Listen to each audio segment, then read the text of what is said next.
माया तजी ना जाय अवधू, माया तजी ना जाय।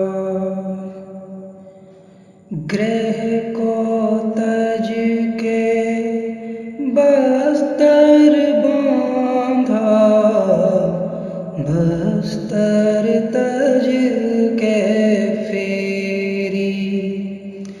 लड़का तज के चेला कीना, तुम मति माया घेरी। माया तजी ना जाय अवधू, माया तजी ना जाय। जैसे बेल बाग में उलझे, माही रही उलझाई। छोरे से वह छूटे नाही, कूटिन करे उपाय। माया तजी ना जाय अवधू, माया तजी ना जाय। काम तजे ते क्रोध न जाई, क्रोध तजे ते लोभा, लोभ तजे हंकार न जाई, मान बड़ाई शोभा। माया तजी ना जाय अवधू, माया तजी ना जाय। मन बैरागी माया त्यागी, शब्द में सूरत समाई। कहत कबीर सुनो भाई साधो, यह गम विरले पाई। माया तजी ना जाय अवधू, माया तजी ना जाय। अवधू माया तजी न जाय। यहाँ पर ये जो अवधू शब्द प्रयोग किया गया है, इसके बारे में आप लोगों में से किसी ने पूछा था। कई वाणियों में साहब ने ये शब्द प्रयोग किया है, जैसे अवधू सो योगी गुरु मेरा, अवधू भूले को घर लावे, सो जन हमको भावे। तो ये जो अवधू शब्द साहब प्रयोग कर रहे हैं, ये जीव के लिए प्रयोग कर रहे हैं। साहब के कहने का तात्पर्य था, जैसे अवधपुरी में, अवध नगर में राजा राम रहते थे, वैसे ही इस शरीर रूपी अवध नगर में जीव रूपी दूसरा वाला राम रहता है। तो साहब क्या कह रहे थे कि अवधू माया तजी न जाए, कि हे जीव, तुझसे माया छोड़ी ही नहीं जाती है। तू ये समझ ही नहीं पाया कि माया को त्यागने का भाव क्या था। क्यों नहीं समझ पाता है जीव, कहाँ गलती करता है, वो साहब आगे की लाइनों में समझा रहे हैं। क्या कह रहे हैं कि ग्रह को तज के बस्तर बांधा, बस्तर तज के फेरी, और लड़का तज के चेला कीना, तहु मति माया घेरी। साहब कह रहे थे कि हे जीव, तू घर छोड़ के जंगल गया और जंगल में जाकर तूने आश्रम बना लिया, तो फिर तुमने त्यागा क्या? तुमने एक वस्तु छोड़ी और दूसरी पकड़ ली, तो त्याग थोड़े ना हुआ। जब तक आप वस्तु का त्याग करोगे तब तक आप माया से नहीं छूट पाओगे। हमें आसक्ति का त्याग करना होता है। सपोज आपने एक वस्तु छोड़ी तो आप दूसरी पकड़ लोगे, क्योंकि आपकी आसक्ति तो हटी नहीं ना। भीतर जो चाह है वो नहीं गई है। इसलिए माया की आसक्ति का त्याग करना होता है, ना कि माया का। और यही रीज़न था कि साहिब ने मोको कहाँ ढूंढे रे बंदे वाली शब्द वाणी में ये बात कही थी कि ना एकांत निवास में, क्योंकि युगों युगों से यही होता आ रहा है कि जैसे किसी जीव के मन में भक्ति का विचार आया या वैराग्य आया या संसार में किसी घटना की वजह से उसको संसार से घृणा हो गई, तो वो सबसे बड़ी गलती क्या करता है कि बिना मन को जाने, बिना अपने शरीर को जाने घर छोड़कर जंगल की तरफ चल देता है, जैसे कि महात्मा बुद्ध ने भी किया था। आप पिछला इतिहास उठा के देखोगे ना, तो सभी जीव वही गलती करते आए हैं। तो सबसे पहला काम क्या करना होता है जीव को कि उसे खोज करनी होती है तन और मन की। बिना शरीर को जाने, बिना अपने मन को जाने यदि आप सोचो कि आप जंगल जाके भक्ति कर लोगे तो कभी नहीं हो पाएगी। परमात्मा ऐसे नहीं मिलता है, इतनी आसानी से नहीं समझ आता है। देखो है क्या कि हम सत्य की खोज करने के लिए भागते हैं, और जबकि सत्य तो दिखता ही नहीं है। दृष्टि नदी से मुष्टि न आवे, बिन से नहीं न्यारा, ऐसा ज्ञान कथा गुरु मेरे, पंडित करो विचारा। तो तुम जिस चीज के पीछे भाग रहे हो वो तो दिखती ही नहीं है, और ना पकड़ में आती है, ना समझ में आती है, और ना ही उसे कोई जानता है संसार में।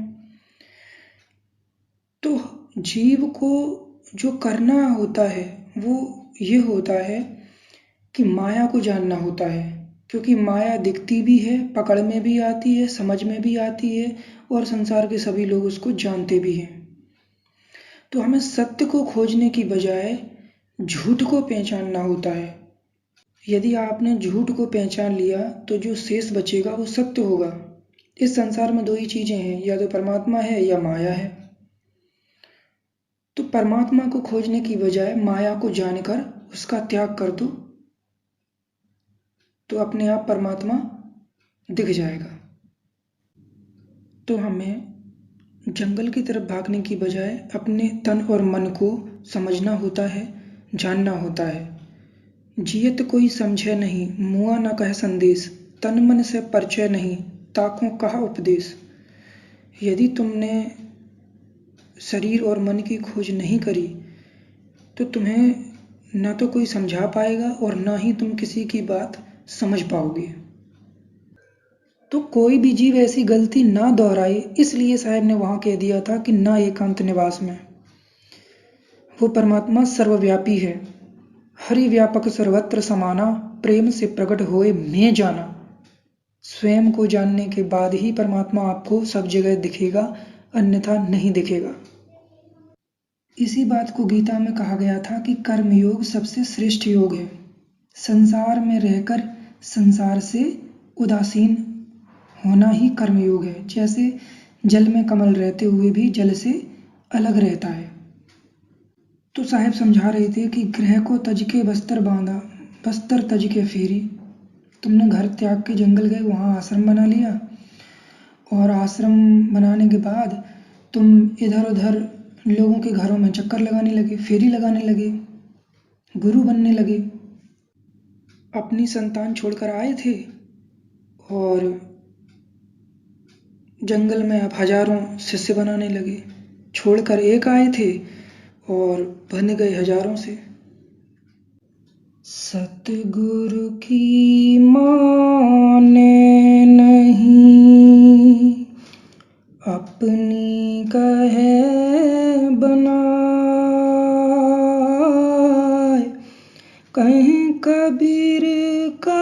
कीजिए और मता मन भाए कबीरा, और मता मन भाए। परमात्मा की बताई हुई बातों को नहीं मानता है जीव, अपनी मनमर्जी चलाता है। साहिब ने क्या कहा था कि नीर पियावत काफिर घर घर सायर बार, त्रिशावंत जो होएगा पीवेगा झक मार कबीरा, पीवेगा झक मार। साहब ने कहा था कि जिसको प्यास लगी होगी वो झक मार के पिएगा। घर घर पानी का गिलास लेके नहीं पूछना है कि पानी पी लो, पानी पी लो। अपने घर के सामने घड़ा भर कर रख दो, जिसको प्यास लगेगी वो पी लेगा। अपनी मनमर्जी नहीं चलानी है, अपना कर्तापन नहीं लगाना है। इस संसार का कोई भी व्यक्ति किसी को भी नहीं निकाल सकता है। अरे खुद निकल जाओ, वही गलीमत है। नानक जी ने क्या कहा था कि करे करावे आपे आप, मानुष के कछु नाई हाथ, जो कहे कि मैं करता सो फिर गर्भ योनि में फिरता। काया देवल मन ध्वजा, विषय लहरी फहराय, मन करता के बल चले, ताको सर्वस जाय कबीरा, ताको सर्वस जाय। मान बढ़ाई, धन, पद का लालच, गुरु बनने का लालच, ये सब द्वंद्व हैं। समता के प्रतीक नहीं है ये सब चीजें कि अपने पैर धुलकर अपने ही जैसे किसी दूसरे जीव को पिलाओ। जो तुम हो वही वो है। बात बनाई जग ठगा, मन पर मोगा नाय, कहीं कबीर मन ले गया, 184 माय कबीरा, 184 माय। बातें बना बनाकर सीधे साधे भोले भाले जीवों को ठगते रहते हैं कि प्रचार करने के लिए दान करो, आश्रम बनाना है दान करो। साहब कहते हैं कि अपना मन टटोला ही नहीं और ये मन 84 में ले गया। तो लड़का तज के चेला कीना, तहु मति माया घेरी। आखिर माया ने घुमा फिराकर घेर ही लिया, अपने जाल में फंसा ही लिया। जैसे बेल बाग में उलझे, माय रही उलझाई, छोरे से वह छूटे नाई, कोटिन करे उपाई। जैसे बेल होती है, लताएं होती हैं, ये बढ़ बढ़कर फैल फैल कर इतनी ज़्यादा हो जाती हैं, इतना विकराल रूप ले लेती हैं कि उनको सुलझाना बहुत मुश्किल हो जाता है। ऐसे ही जीव है, ये माया का इतना पसारा कर लेता है, इतना उलझ जाता है कि मरते मरते फिर उससे छूट ही नहीं पाता है। और इसलिए साहब ने पहले ही समझाया था, बहुत पसारा जिन करो, कर थोड़े की आस, बहुत पसारा जिन किया, ते भी गए निराश कबीरा, ते भी गए निराश। को छूटोई जाल परी कत फुरंग अकुलाय ज्यों ज्यों सूरजी भजो चहे त्यों त्यों उलझत जाए कबीरा त्यों त्यों उलझत जाए। नहीं छूट पाता है जीव, उलझ जाता है एक वस्तु का त्याग करके दूसरी वस्तु के चक्कर में। तो इसीलिए साहब कह रहे हैं कि अवधू माया तजी न जाए। इस चीज़ को समझना बहुत ज़रूरी है कि माया की आसक्ति का त्याग करना है, न कि माया का। माया छोड़न सब कहें माया न छोड़ी जाए छोड़न की जो बात करो बहुत तमाचा खाए कबीरा बहुत तमाचा खाए। आगे क्या है कि काम तजे ते क्रोध न जाए क्रोध तजे ते लोभा लोभ तजे अहंकार न जाई मान बढ़ाई शोभा। साहब कह रहे हैं कि ये काम क्रोध लोभ मोह अहंकार लोग छोड़ने के चक्कर में पता नहीं कौन कौन सी साधनाएं करते हैं, क्या क्या उपाय करते हैं, लेकिन ये कभी छूटते ही नहीं हैं। कामना का त्याग करने की कोशिश करोगे तो क्रोध का आना स्वाभाविक है। अभी कुछ दिन पहले ही किसी ने कमेंट किया था कि सर जैसे हम भजन करके उठते हैं तो मन चिड़चिड़ा होता है, क्रोध आता है। तो मैंने उनसे वही बात कही कि मन को माया चाहिए और आप ज़बरदस्ती भजन करोगे तो फिर होगा क्या। जैसे आपको पनीर खाना है और घर में लौकी बन जाए तो फिर महाभारत ही होगी, रामायण नहीं होगी। क्रोध तजते लोभा, अगर क्रोध तुमने तज दिया, किसी भी तरह से प्रयास करके क्रोध को कम भी किया तो लोभ फन उठाए खड़ा है। लोभ को तजने की कोशिश करोगे तो फिर अहंकार तैयार बैठा है। यही बात गीता में बताई गई थी। क्या कहा था भगवान श्री कृष्ण ने कि ध्यायतो विषयान पुंसा संगस्ते सुपजायते संगात संजायते कामा कामात् क्रोधो अभिजायते क्रोधादि भवति सम्मोहा सम्मोहाद स्मृति विभ्रमा स्मृति भंशाद बुद्धिनाशो बुद्धिनाशात् प्रणश्यति। और संत बुल्ले शाह की ये जो वाणी है कि काम क्रोध लोभ मोह अहंकार पंजो कठवा जुदो मार ईना करवी है बदबो बुल्ला आपे अल्लाह हो। ये लिखा हुआ देखने में आसान लग रहा है, लेकिन कई जन्मों के अभ्यास के पश्चात हम ऐसी अवस्था में पहुंच पाते हैं। या पहले हम थोड़ी थोड़ी भक्ति करके आए होते हैं, कोई ना कोई साधना करते हुए आ रहे होते हैं, तो जो भक्ति का बीज बोया होता है वही जीव आगे बढ़ पाता है। जो जिगरा हुई है अंकुरी सोई काटे झुमकी डोरी। ये जो काम क्रोध लोभ मोह अहंकार कोई ऐसी वस्तु नहीं है कि जैसे आपने अपने घर से कोई वस्तु उठा के बाहर फेंक दी तो अब वो घर में दोबारा नहीं आएगी, आपका पिंड छूट गया। ये ऐसे नहीं है। अगर एक बार कोशिश करके संयम करके आपने क्रोध को पी लिया, अपने गुस्से को पी लिया, कुछ नहीं बोला, तो ज़रूरी नहीं है कि दूसरी बार नहीं आएगा। अगर कोई व्यक्ति आपको परेशान करता है या आपके साथ छल कपट करता है तो ज़रूरी नहीं है कि हर बार आप उसे माफ़ ही कर पाओ। कभी आप उसको जवाब देने पे मजबूर हो ही जाओगे। इस संसार में इतनी घटिया सोच रखने वाले लोग हैं जो आपको मजबूर कर देंगे जवाब देने पर। आप संयम नहीं कर पाओगे, आपका संयम जवाब दे जाएगा।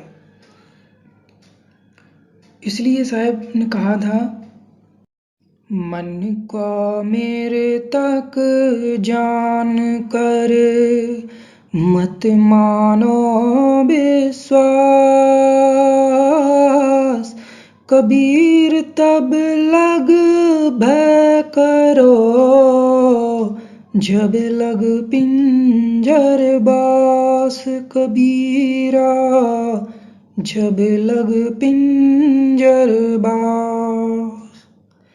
जब तक आप इस शरीर में हो, जब तक आपकी सूरत इस शरीर में है, तब तक आपको भय करना पड़ेगा।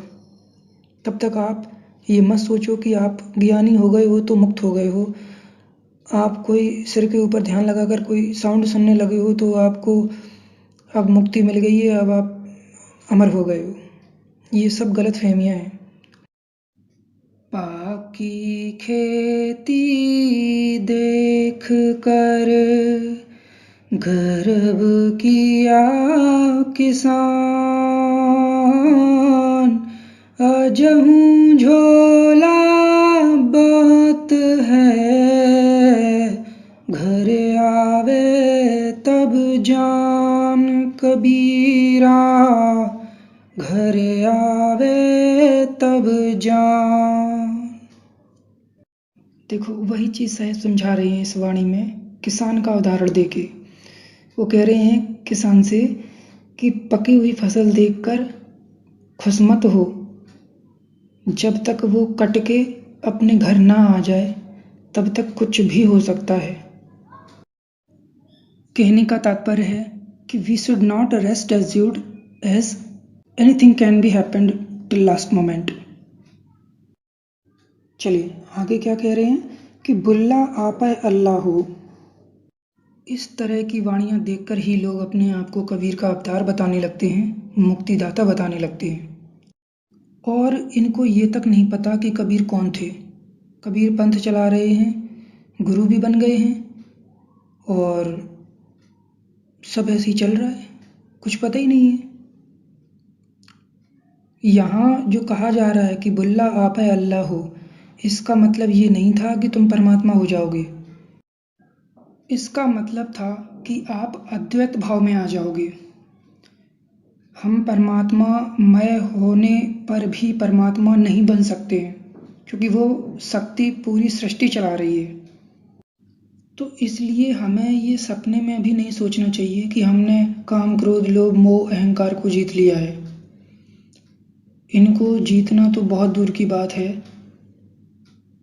इनको तुम समझ ही नहीं पाओगे, तुम अपनी मैं को समझ ही नहीं पाओगे, क्योंकि ये एक ऐसी चीज़ है कि जिसके अंदर अहंकार होता है उसको दिखता नहीं है, दूसरे को दिखता है। जैसे हमें अपना नहीं दिखेगा, दूसरे का दिखेगा, और उसको उसका नहीं दिखेगा, आपका दिखेगा। ये सबसे बड़ी प्रॉब्लम है।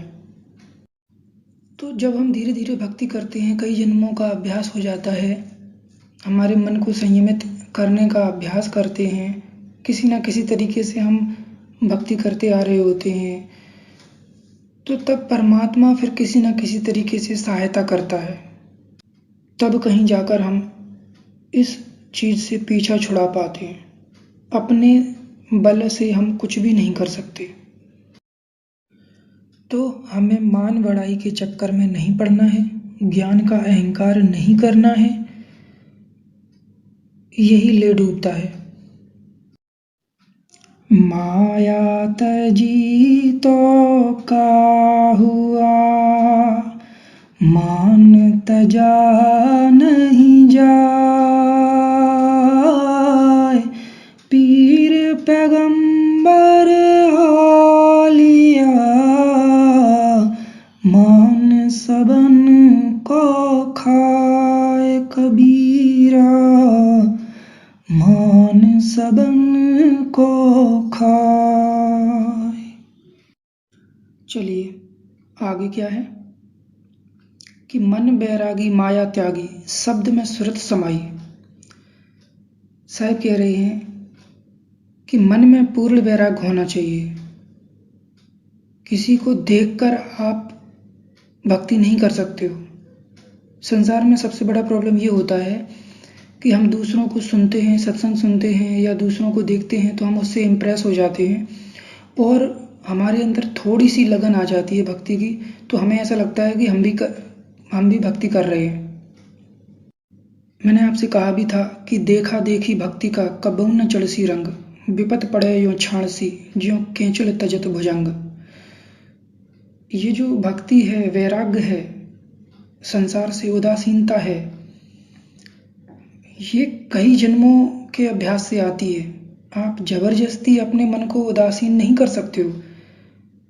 घर में मुंह लटका के बैठने का मतलब उदासीनता नहीं है।